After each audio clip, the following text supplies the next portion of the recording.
What a day on Winsenberg on the Weekend, a jam-packed show. Right now by phone, Ann Martin, the author of the Babysitter Club books. And Ann, welcome to WHO Radio. Thank you very much. You have had kind of a hectic schedule. I know you've been in Minneapolis for a couple of days, and you're just headed down to Des Moines. And then tomorrow we're going on to Iowa City. Wow.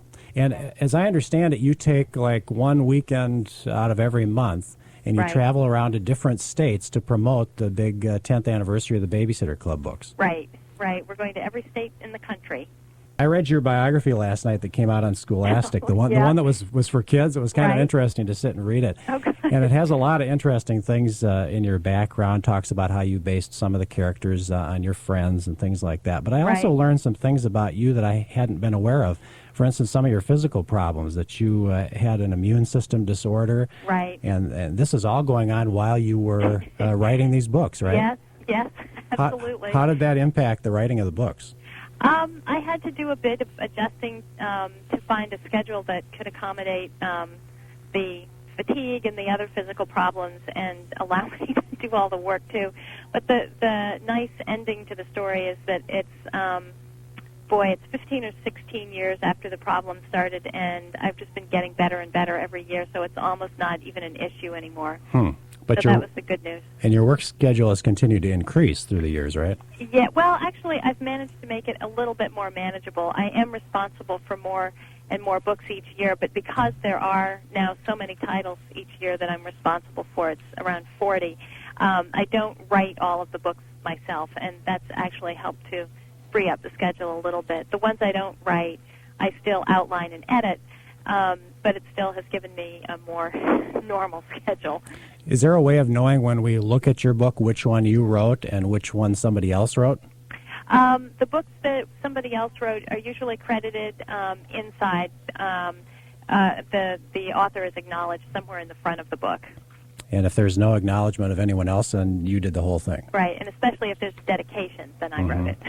And now with all the merchandise that's come out, you've got the videos, the movie that was out this last year, you've got a CD-ROM, you're going online, you've got dolls, I remember that. Yep. Now, is this all something that you get a part of in terms of financial sharing? Yes, I do, and the money from all of those things that you just mentioned, all of the merchandise and non-book items, goes directly into a foundation that was created about 6 years ago. And the foundation gives grants to organizations that benefit children, education and literacy programs, and homeless people and animals. And that must be a fairly substantial sum then as well, with the expanding line that you've got going on. Right. It fluctuates some year to year, but yes. What do you teach kids through the books? Do you perceive these books as being a teaching tool? Not a teaching tool per se. What I mostly hope kids will get from reading the books is simply entertainment and a love of reading. But some of the books do contain messages, and a number of the books have touched on certain issues and problems, everything from death of a parent, of a grandparent or a classmate, to racial issues, and then all sorts of lighter subjects as well. Didn't you also have one where there was an autistic child? Yes, that was Christy and the Secret of Susan. And I believe you taught children early in your career. Didn't you teach handicapped children or something? Yep, I actually taught children with autism specifically. That was during the summers when I was in college, and it became a very important part of my life. That was why I wanted to write Christy and the Secret of Susan, and I had also written another book also based on those experiences, not part of the Babysitters Club. But and how do you take something as serious as autism and put it into a fairly light-type book series like Babysitters Club? In each case, the child who's afflicted with autism is somebody that the main character knows. In the case of Christy and the Secret of Susan, it was Christy babysitting for the child. In Inside Out, the story was told from the point of view of an older brother whose younger brother has autism. And it's put into a child's world, the child's family, the child's school situation. And so I wouldn't say it's necessarily lighter, but it's brought more into a child's world. It also mentioned in your book that you have a vegetarian diet. Is that because of the sickness? Partially, but actually that had started beforehand, and then I just felt that it was a healthy way to eat afterward, so I just continued it.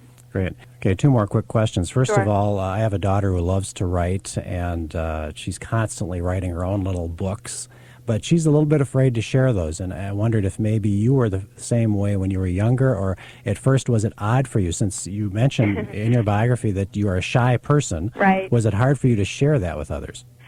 Yes, it was, actually, and in the beginning, I had no idea what it was going to be like to see my first book published, and to know that so many other people would be reading it. And even now, I never read articles that are written about the books or the series. Occasionally, I look at reviews, but not very often.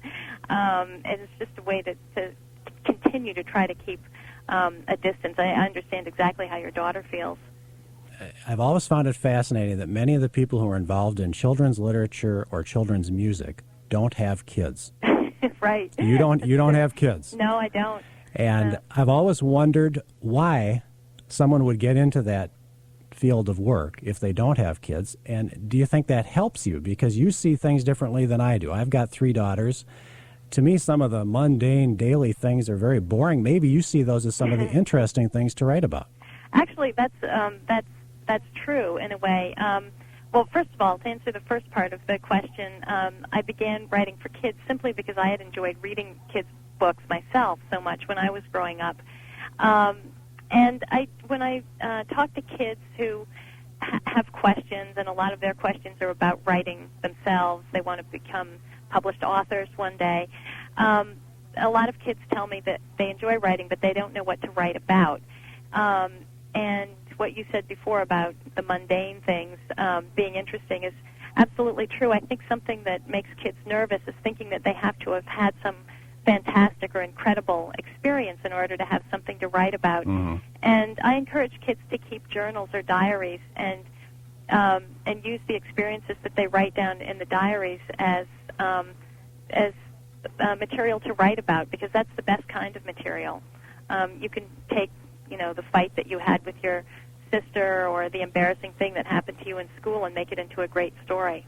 So some of the everyday things in life can, in the long run, turn out to be something that you want to remember or keep in mind or use possibly if you're going to have a writing career. Yes, absolutely. Well, you just have a fascinating background and an unbelievable amount of success through these books and videos and everything. Yes, Anne, thanks you. so much for taking the time to talk with us today. My pleasure. Thank you. Anne Martin, the author of the Babysitter Club books on WHO Radio.